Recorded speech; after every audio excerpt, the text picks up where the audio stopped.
Okay, good evening, everybody. Let's go ahead and call the meeting to order. I want to acknowledge that both Frank Gammon and Chris Boyd are absent this evening. Frank is on vacation internationally, so good for him. Chris is at a work conference. I don't know if that's good or not, but there are 7 of us, and we are strong and ready to get down to business. And so the first order of business, let's consider the approval of the March 26, 2024 regular meeting minutes. Any discussion on that or comments? I make a motion to approve the minutes. Second? All right, we have a motion, we have a second. Anything to be discussed on the minutes? Seeing nothing? Okay, all those in favor? Any opposed? Passes unanimously, thank you. All right, public comments? Seeing none. So let's jump into the action agenda. The first item on the agenda, consider a recommendation on petition TA 24-03. It's a request by the Huntersville Planning Department to amend the zoning ordinance, clarify the intent of conditional rezoning districts, and to update the process through which code modifications are considered. Mr. Priest. I never had a timer. Can I put him on the clock, see what happens? I don't think he allows it. Hopefully I won't need that timer. I'll be brief. Fair. I'll go ahead and enter my staff report into the record, and I actually do want to be brief. I don't want to belabor the public hearing information that was brought out. But again, TA 2403 is essentially a request to allow more flexibility in the ordinance through the conditional rezoning process. That's a lump sum summary, I would say. And again, the background that was brought out, the 2040 plan actually recommends that very heavily in the Huntersville Community Plan, looking for ways to specifically in land use 8.2. I think that's a good summary of what we're intending to do, evaluate and strengthen incentives to encourage the achievement of higher design standards. Well, how do you incentivize getting higher design? How do you incentivize getting excellent design? Well, you offer applicants flexibility to the ordinance standards. So that's an incentive, right? So that's what we're trying to do.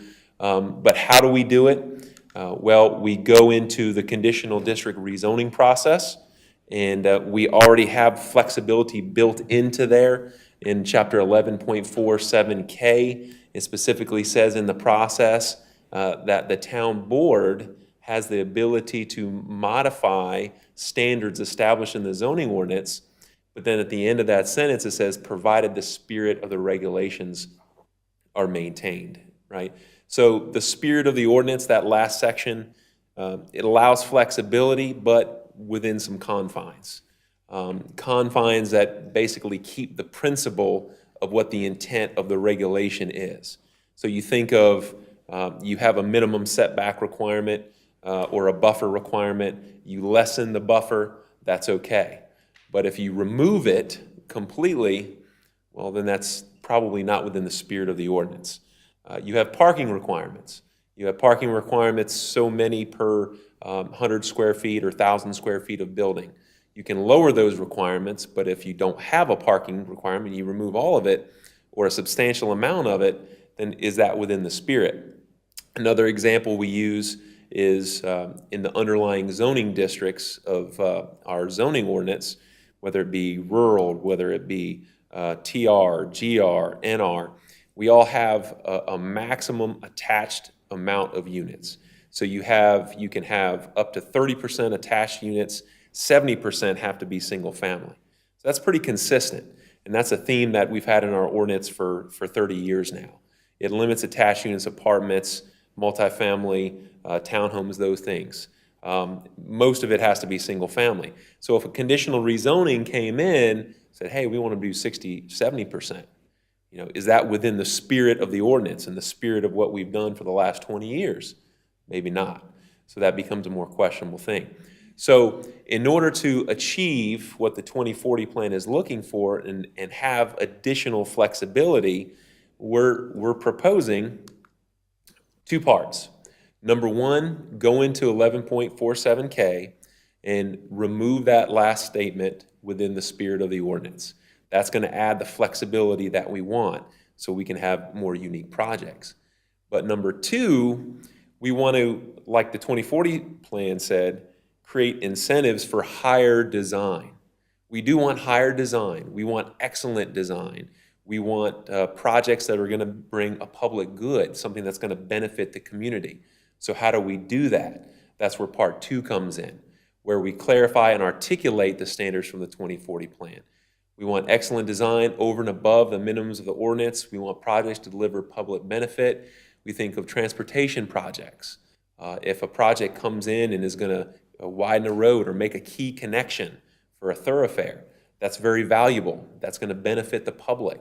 If they can deliver that, but all they need is maybe increased density, maybe that increased attached units that we normally don't do, well, then maybe that's a good trade-off that the town board might want to think about doing. And they want to, free themselves up a little bit to do that and consider that. So that would be part two, is of course get flexibility, but communicate clearly what the intent of those modifications are really for. So for part one, you go in and strike that sentence. And then part two is the language that's in your staff report there, the type of information that we're trying to convey to developers. Now, I will say this list, again, is not qualifications. It's not in the process section of the ordinance for the conditional rezonings.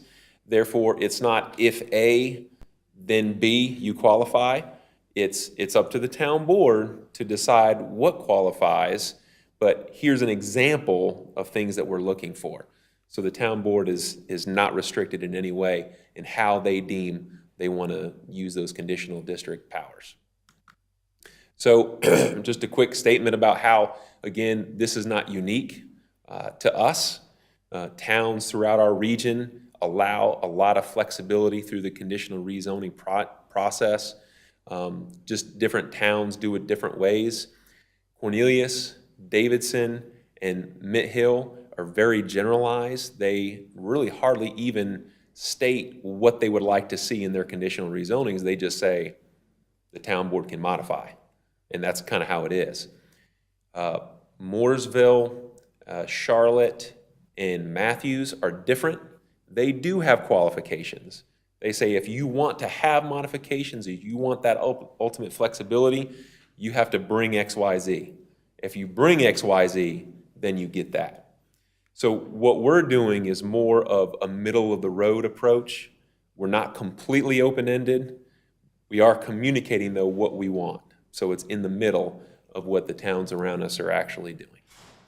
So that'll conclude my presentation. The Huntersville Advisory Board did recommend approval by a 5-to-1 vote, and we're here at the Planning Board to get your recommendation as well. All right, Mr. Preach, thank you. Any questions for staff?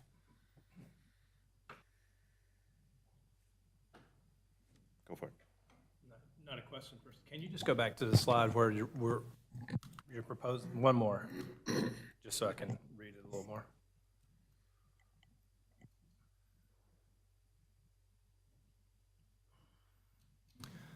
I'll throw a few out there.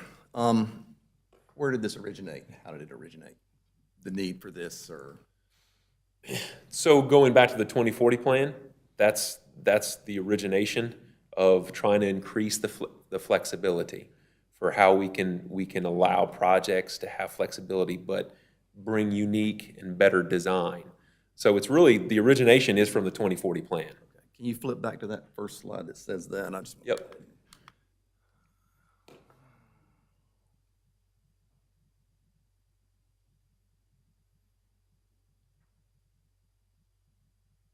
Okay.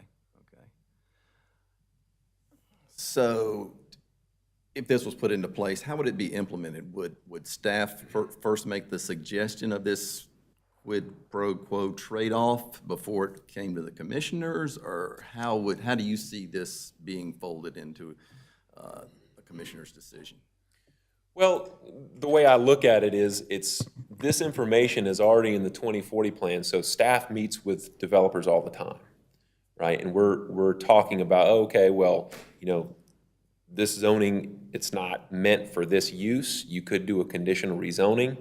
But what we would do, and we would do already, and we're doing it for rezonings that are coming in now, to say, well, here's the 2040 plan, here's the recommendations, so this is what we're going to recommend.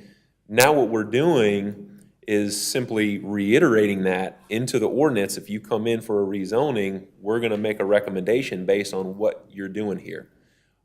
You're looking for flexibility. You're asking for modifications. But is what we see excellence in design?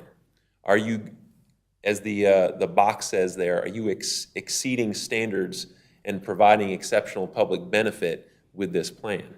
And that'll be a recommendation that we hold strongly to. And that's a good communication to the developer when they come in. It's not only in the long-range plan, but it's actually in the ordinance, and it's in the intent of the conditional district rezoning section in our ordinance. So that clarifies the intent of what we're looking for. Okay, okay.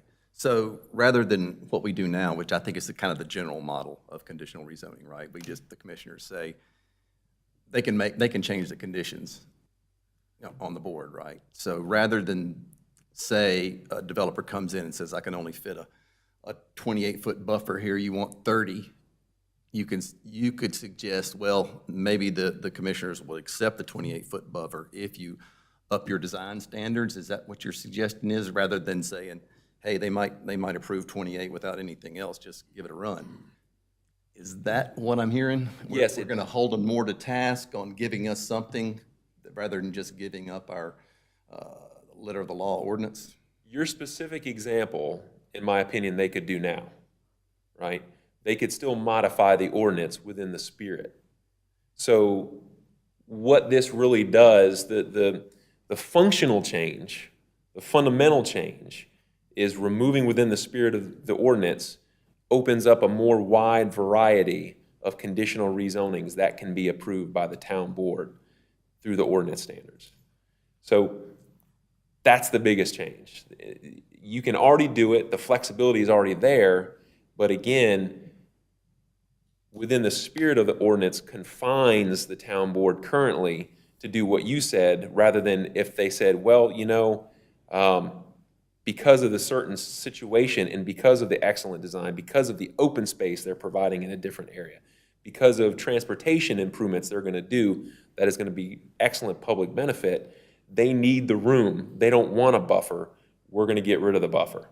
That would be an option.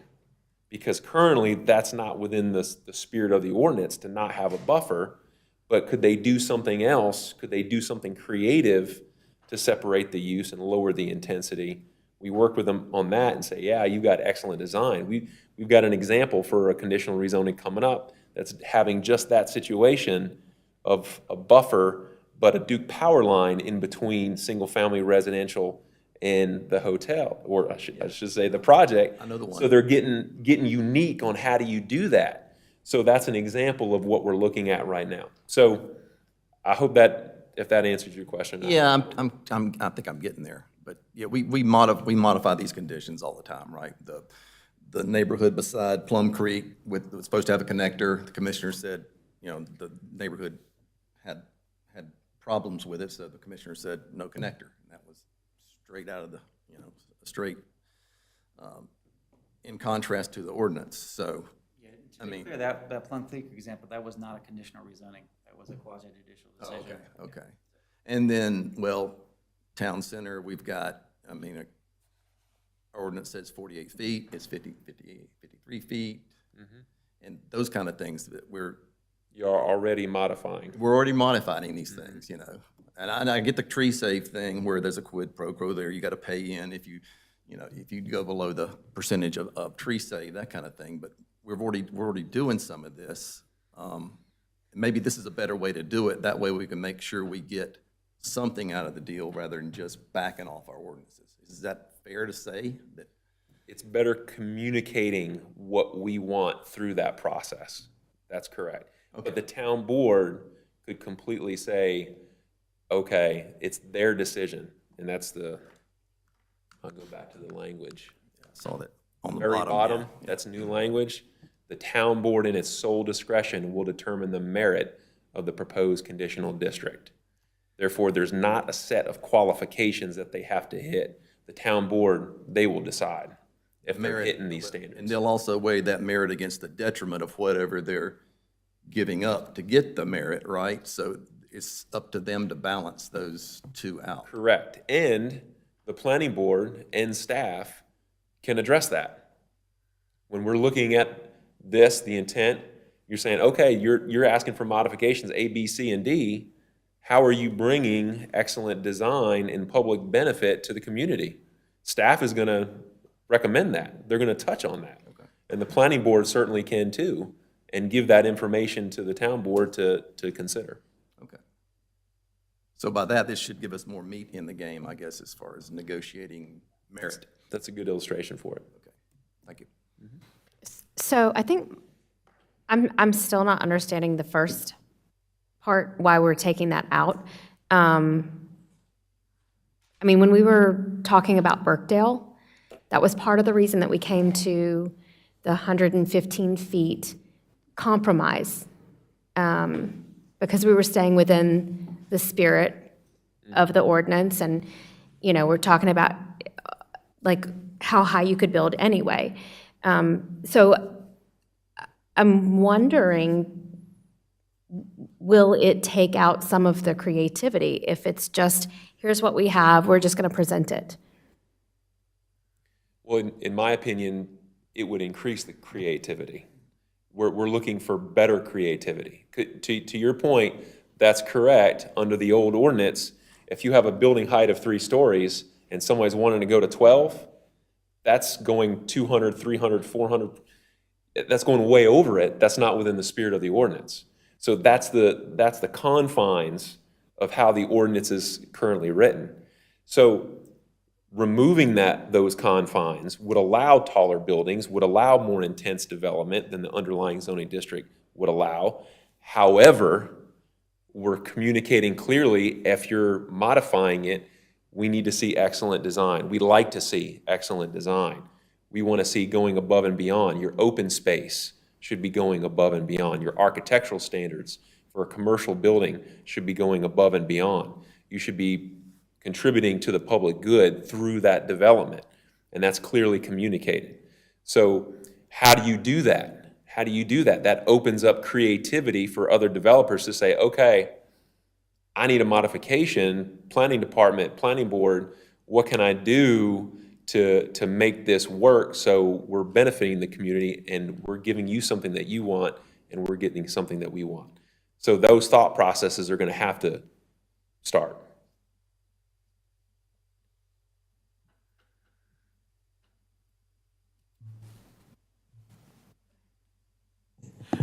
To say it in a different way, does it kind of give the staff a little bit more flexibility? Because right now, as you sit there, and analyze a project, you still have to go back and say, is it in the spirit of the ordinance?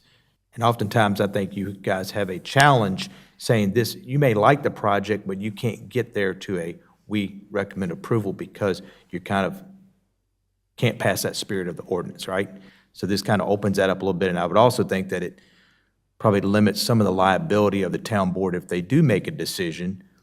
And if somebody comes along later and say, no, you shouldn't have done that because in the spirit of the ordinance, now that's no longer a hurdle they have to meet, right? Correct, correct. And that was something the town attorney specifically commented on in the public hearing, that removing that gives more freedom and less questionable decisions if something is in or outside the spirit of the ordinance. It's no longer a question anymore. It's just a complete legislative decision by the town board.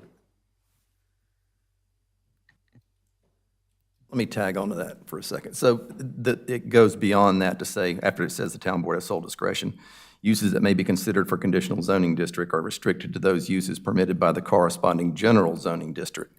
So even though they're outside the spirit of the ordinance, they're still bound by the general zoning They're district, still right? bound, the uses of the underlying zoning district still have to be the same. So you can't have a residential zoning district and put a commercial use in it through the conditional rezoning process. The rezoning district is still the rezoning district for the uses.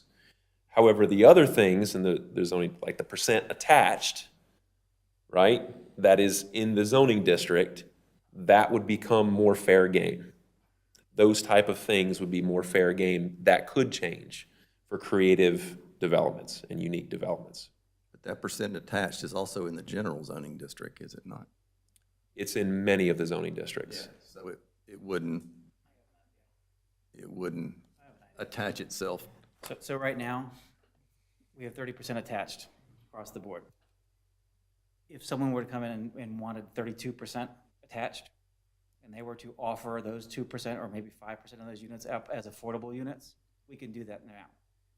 Or we could if this were approved. Currently, 30% is 30%. There's no getting around the spirit of the ordinance there. That is 30% attached, hard line in the sand.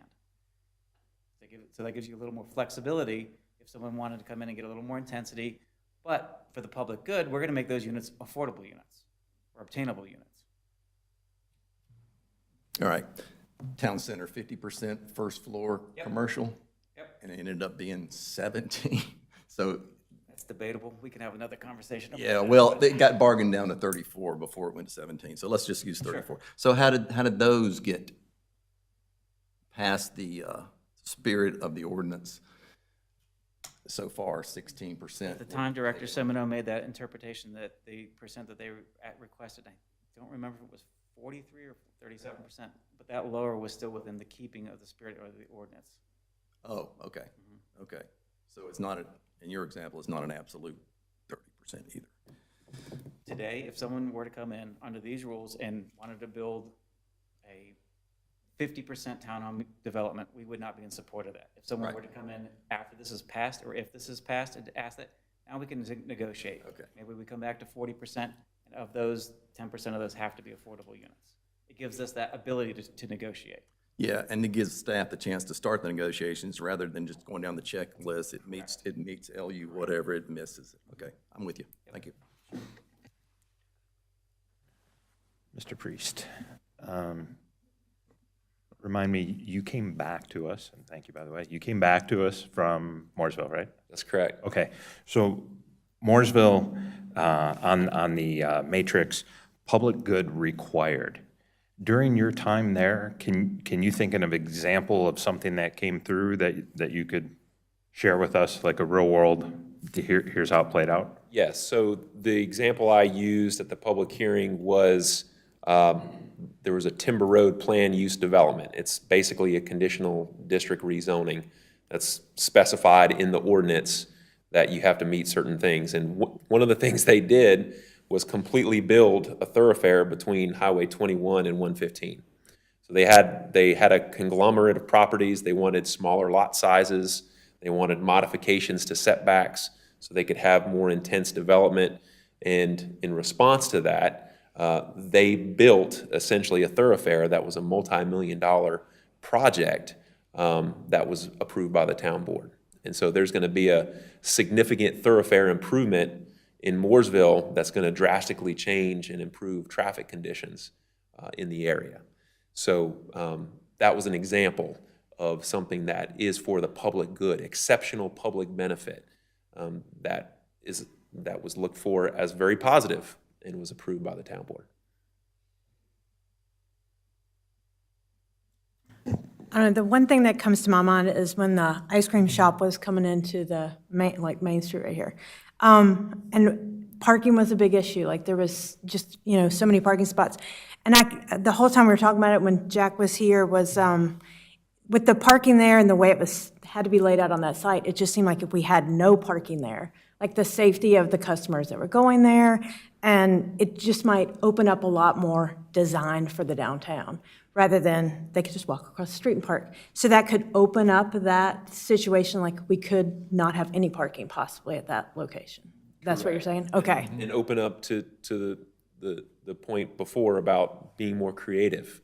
Shared parking, how are you getting there in different ways? How are your customers going to get there? Can you work with the property owner down the street? Is there a pedestrian connection to there? So all those conditions, all those discussions can be had to make that work. Rather than just lessening it, it can be removed if we're working in creative ways that benefits everybody. And maybe even the only thing else that I think we talked about that project was trash was a big thing. Like, could you do that as a community-type situation in the town? Okay, that's, I don't know. I'm Just not worried about the positive. dumpster. I was just worried about the Yeah. dumpster, and I know that was a big concern, getting the, get it in there and get it out. And so that could be something that could be opened up for, you don't have to be site-specific, I'm saying, yeah.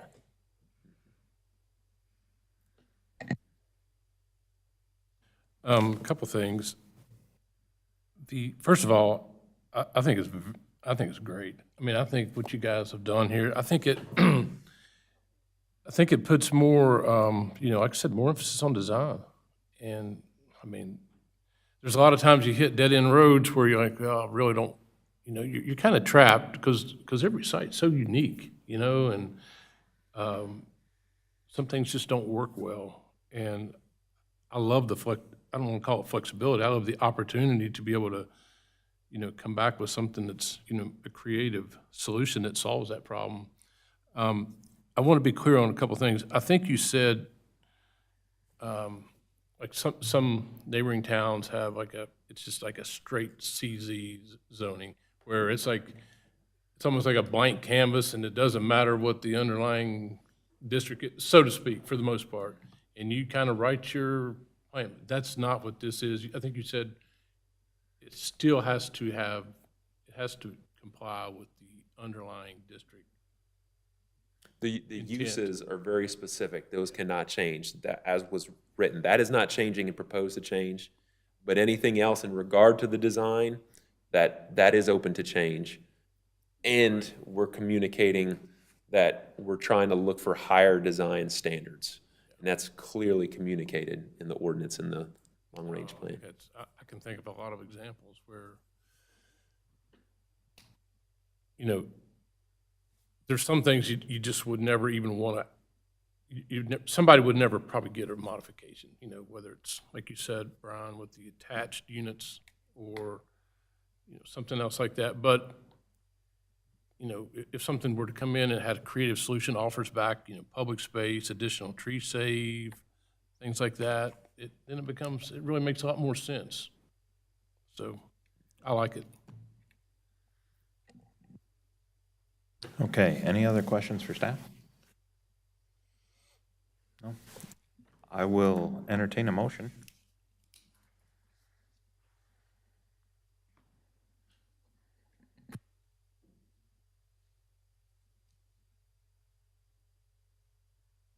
I'll make a motion. In considering the proposed amendment, TA 24-03, the town board recommends approval based on the amendment being consistent with policies LU-8, LU-8.2, LU-10.4 of the Huntersville 2040 Community Plan. It is reasonable and in the public interest to amend the zoning ordinance because it would provide greater flexibility to developments through the conditional rezoning process, while at the same time encouraging extraordinary design with exceptional public benefit. Since Frank's not here, I think she said the town board recommends approval. Oh, I'm sorry. I did. So I wanted to take Frank's place. The planning board recommends approval. In honor of Frank. Thank you. All right, do I have a second? A second. Okay, we have a motion, we have a second. Any discussion? I want to say one thing. I think it's very important. I think the beautification of Huntersville could be great with this. Just adding excellence in design would be great here, making alleyways through the town. I just think it gives people a lot of opportunity to make it a lot more interesting and possibly get more art downtown and more murals and just make it a more interesting space. I think it would be great. I agree. I know for myself, how I envision this working is when you talk to the planning staff enough times, just even in a casual setting, and you hear of some of the ideas they have and some of the passion behind it, and there's almost a whole playbook that they can't even bring out in front of a developer because none of this stuff would, count in the spirit of, and you know, they don't have necessarily the ability to negotiate and so forth. And then the same thing goes for some of the developers. I mean, I know developers as a whole, they have a reputation, but some of them truly come in with passion and creativity and both for the greater good and just better choices and everything, and they're not a check-the-box type developer, company, person. And so to be able to get one or the other or both together on projects coming forward and to see what potentially comes out of that, that's what excites me about this and why I'll be in favor. So I just want to say thank you, Scott, for explaining the liability part. That was very helpful. I think that I just am hesitant. I'll vote for it, but my hesitation has been, you know, we've seen the public come out heavily for some of these big projects that have come around that we've been very excited about, you know, and it's, you know, all shiny and glass and mirrors. And, you know, I'm thinking specifically of the Lagoon and Birkdale. And, you know, I would really, you know, I understand that this gives flexibility and you'll be able to go higher and you'll be able to be more dense. But I hope that this ends up being what Jody was describing instead.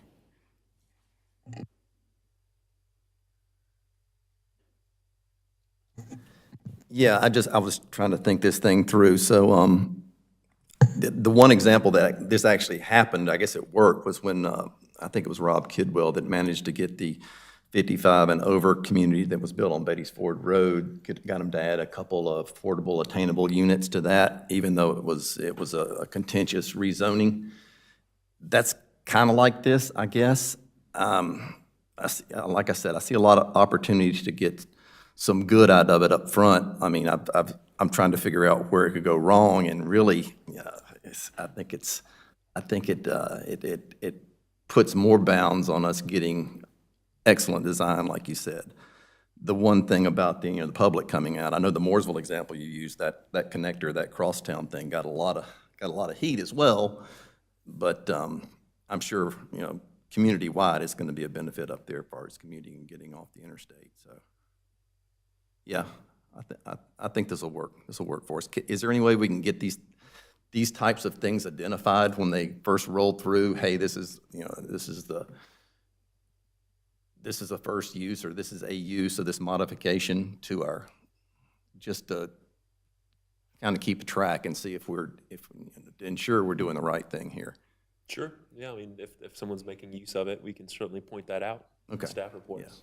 Yeah. Great. And again, staff intends, it is our intention to, if this is approved by the town board, to specifically and get into the weeds a little bit on what's in the ordinance, on what we're looking for, and if the project coming before them is going to do it or not. And I invite the planning board to do that as well, because these are not only in the 2040 plan, which we should already be talking about for rezonings, but actually in the ordinance. So we could suggest something like this as well. You guys come through. Certainly. Okay. All right.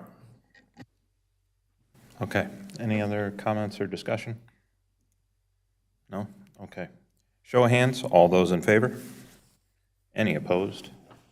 And seeing none, motion carries unanimously. Thank you, Mr. Priest. Thank you very much.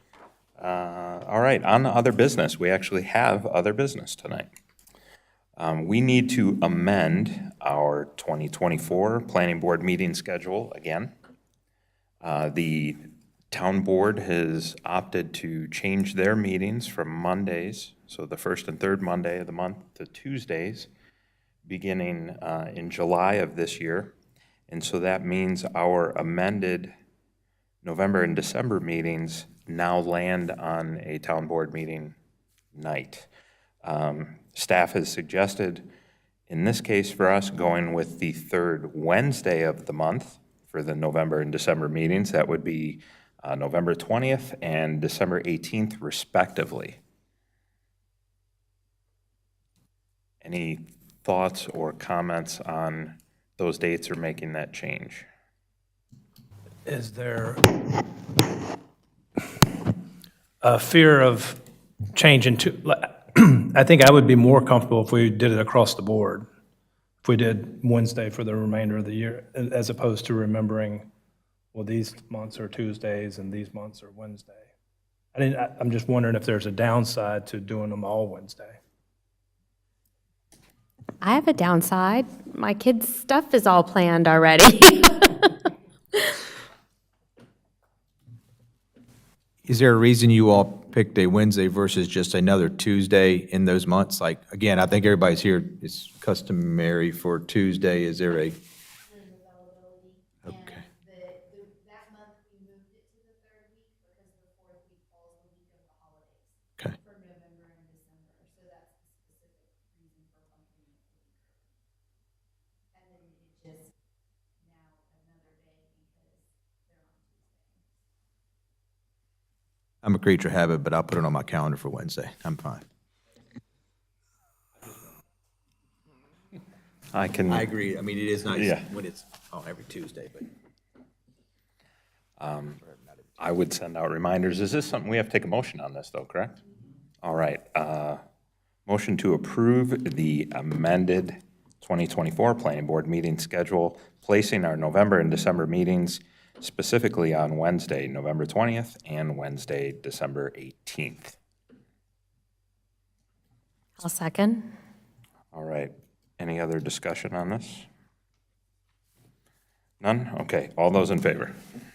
Any opposed? Seeing none as well.